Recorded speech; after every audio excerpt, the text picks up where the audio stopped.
Welcome to our channel.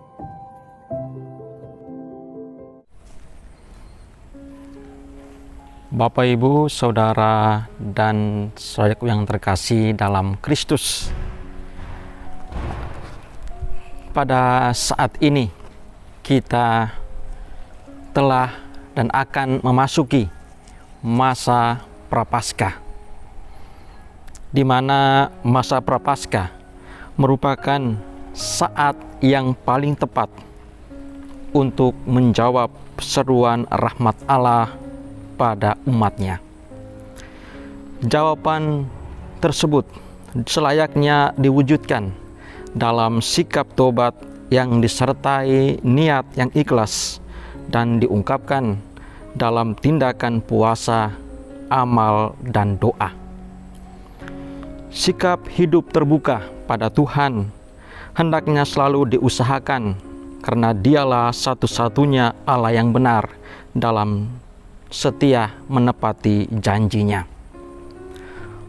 Para saudara dan saudariku yang terkasih dalam Kristus, dalam bacaan-bacaan yang didengarkan kepada kita pada hari ini, teristimewa dalam bacaan pertama, nubuat Yoel menekankan pada hidup tidak terlepas dari kesulitan. Titik penekanannya ialah bahwa kita bisa melumpuhkan hidup di saat kini. Kesulitan juga bisa menjadi tanda kegigihan orang berjuang dengan tabah dan tekun. Nubuat Yoel percaya bahwa Allah tidak akan tinggal diam.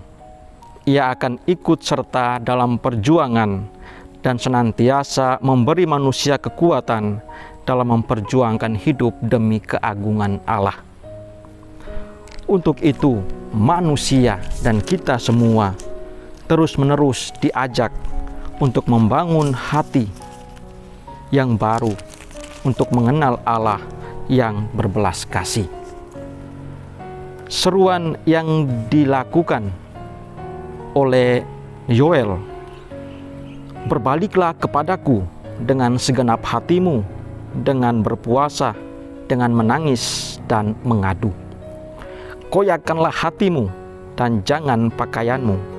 Berbaliklah kepada Tuhan Allahmu, sebab Ia pengasih dan penyayang, panjang sabar dan berlimpah kasih setia kepada kita umat-Nya." Para saudara dan saudariku yang terkasih dalam Kristus, dalam bacaan kedua, Rasul Paulus kepada jemaat di Korintus ingin memberikan diri kita supaya diperdamaikan dengan Kristus. Dalam diri Kristus itulah Allah mencintai manusia seutuhnya, baik dalam keberhasilannya maupun dalam kegagalan. Manusia yang telah gagal tidak pernah dicampakkan. Justru karena kelemahannya itulah manusia semakin dicintai Allah. Untuk itu, setiap pribadi diajak untuk memberanikan diri didamaikan dengan Allah. Sikap tobat ini yang akan semakin memupuk hubungan yang erat dengan Allah.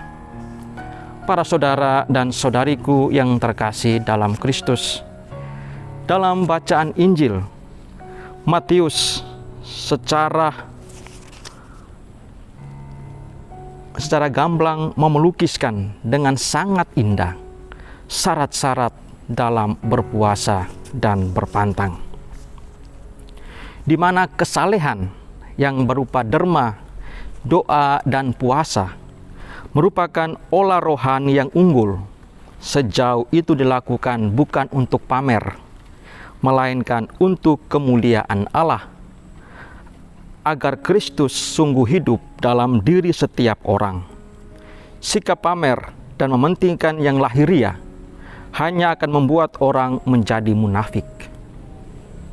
Oleh karena itu, Yesus menegaskan, "Robeklah dulu hatimu, jangan pakaianmu." Agar sampai pada motivasi yang benar, agar setiap orang hendaknya hidup disiplin dan terus-menerus bersedia membangun kesadaran bahwa cinta kepada Allah tidak menutup diri bagi perhatiannya kepada sesama.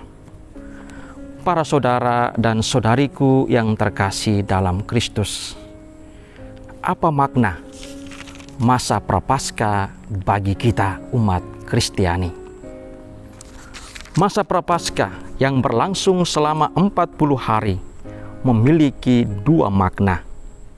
Yang pertama, untuk mempersiapkan para calon baptis agar mereka dengan sedia untuk mengenangkan pembaptisan yang mereka terima, dan kedua, membangun semangat tobat bagi kaum beriman dan mengajak mereka untuk lebih rajin mendengarkan sabda Allah dan berdoa sehingga siap merayakan misteri Paskah.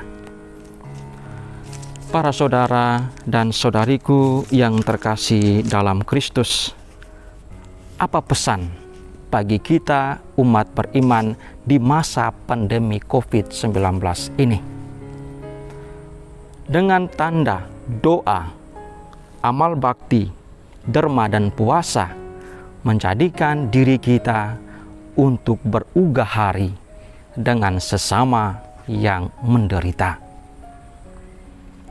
Proses ugah hari inilah yang menjadi tanda bahwa kita benar-benar mengikuti Kristus dalam masa retret agung yang dikenal dengan masa Prapaskah.